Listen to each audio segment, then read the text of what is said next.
मैं निवेदन करूंगा कि वो अपना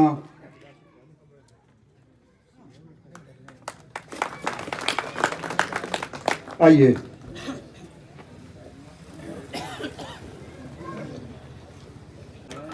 मान सम्मान के योग केंद्रीय सरकार में राज्य मंत्री आदरणीय श्री अश्विनी कुमार चौबे जी और उनके साथ पहुंचे कन्यान गांव के इस चौधरी रतन सिंह पौड़िया खेल परिसर की पावन धरा पर कैराना लोकसभा से सांसद श्री प्रदीप चौधरी जी और तेजिंदर निर्वाल जी जो पूर्व विधायक है और मौजूदा जिला अध्यक्ष शामली भारतीय जनता पार्टी से, इनके साथ साथ जो विजेंद्र जी और हमारी पौड़िया खाप के राष्ट्रीय प्रधान चौधरी वेद प्रकाश पौड़िया जी,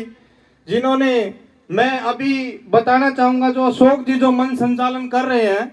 इन्होंने बताया मंत्री जी हमारी खाप के कुछ 4 गांव उत्तर प्रदेश में बताए और बाकी गांव हरियाणा में, गांव राजस्थान के अंदर है। इस गांव की भी उत्पत्ति राजस्थान से हुई है। इसके अलावा हमारी खाप के हमारे गोत्र के जो गांव है वो मध्य प्रदेश में है और मध्य प्रदेश में हमारा पहुंचना बाकी है। हमारी जो पौड़िया गोत्र की जो खाप है वो सर्व जातीय, जितने भी जाति के धर्म के लोग हैं सबका मान सम्मान करती है, सबका सत्कार करती है, दिल से इज्जत करती है, सबको साथ लेकर के चलती है। और जिस प्रकार उसका उदाहरण आपके सामने है, हमारी पौड़िया खाप का अगर मैंने जिक्र किया, चंडीगढ़ जिनके न्योते से आप यहाँ पर पहुंचे हैं, श्री संदीप शर्मा जी, श्री विनोद मलिक जी जो ब्लॉक प्रमुख कांदला से, और हमारे कन्यान गांव के जो इंजीनियर उदयवीर चाचा जी,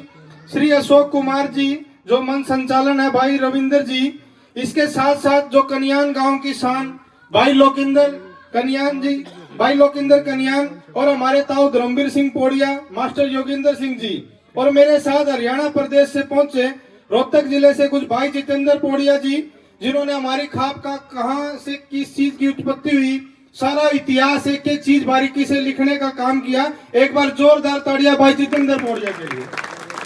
और इसके साथ रामनिवास पटवारी जी, श्री रामकिशन पौड़िया जी, प्रेम सिंह पौड़िया जी, चौधरी सुखवीर सिंह पौड़िया जी, मेरे पुत्र तुल्य,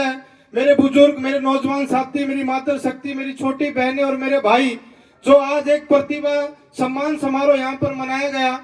मैं अपनी बात को पुनः पूरा करता हूँ मंत्री जी, मैं आपके समक्ष ये कहना चाहूंगा, एक तो जो अशोक जी ने बताया कि जननायक जनता पार्टी का बतौर प्रदेश प्रवक्ता हरियाणा प्रदेश के अंदर हमारे नेता आदरणीय श्री दुष्यंत चौटाला जी भारतीय जनता पार्टी के साथ सामंजस्य बिठा करके बहुत अच्छी सरकार चला रहे हैं। और मैं अपनी बात को पूरी करूंगा कि हमारी खाप का एक उदाहरण आपके सामने, ये कन्यान गांव,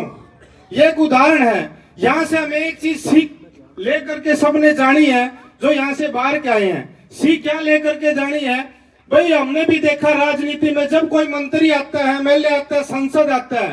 गांव वाले क्या मांग करते हैं जी, पंचायत घर बना दो, इस गांव में कोई खेल स्टेडियम नहीं है, स्टेडियम बना दो, कोई पुस्तकालय घर बना दो, कोई ये दे दो वो दे दो। और ये गांव एक मिसाल है जिसने हमारे गांव के कोहिनूर, हमारे चाचा जो उदयवीर जी जैसे लोग यहाँ पर मौजूद हैं, हमारे गांव के ऐसे आदमी यहाँ पर मौजूद हैं जो सरकारी नौकरी प्राप्त करके ऊंचे पद पर जाकर के अपने गांव को नहीं भूलते, इस माटी को नहीं भूलते, इस माटी को अपने माथे से लगा करके और अपने बच्चों को भी ये शिक्षा देते हैं, जिनका जन्म भी चाहे विदेश में क्यों ना हो, उनको अपने साथ अपने गांव लेकर के आते हैं। मैं तो ये अनुरोध करूंगा भाई, देश के किसी भी कोने में चले जाओ, कन्यान जैसी सीख अगर सभी गाँव ले लो तो किसी भी गाँव को स्वर्ग बनाया जा सकता है। जैसे कि ये बात बार बार हमारे भाई रविंदर जी ने इस मंच के माध्यम से कही है, भाई गांव को स्वर्ग बनाने का और कोई तरीका नहीं है, किसी से मांगने की जरूरत नहीं है, खुद इतने संपन्न हो जाओ। अगर आप संपन्न हो जाओगे तो अपने आप गांव का विकास हो जाएगा। भाई एक बात जो मन से बार बार कही जाती है कि देश का विकास, देश क्या है? देश कोई ऐसा नहीं है कि बॉर्डर पे ही देश है, देश ऐसा नहीं है कि दिल्ली ही देश है, देश वो है हमारा घर, हमारा गांव। अगर हमारा घर संपन्न है, हमारा गांव संपन्न है, तो देश का विकास खुद ब खुद अपने आप हो जाएगा, वही एक देश का विकास है। आपने मेरी बात सुनी, मुझे बोलने का मौका दिया, इसके लिए आप सभी का बहुत बहुत धन्यवाद। मैं आभारी रहूंगा। जय हिंद, जय भारत।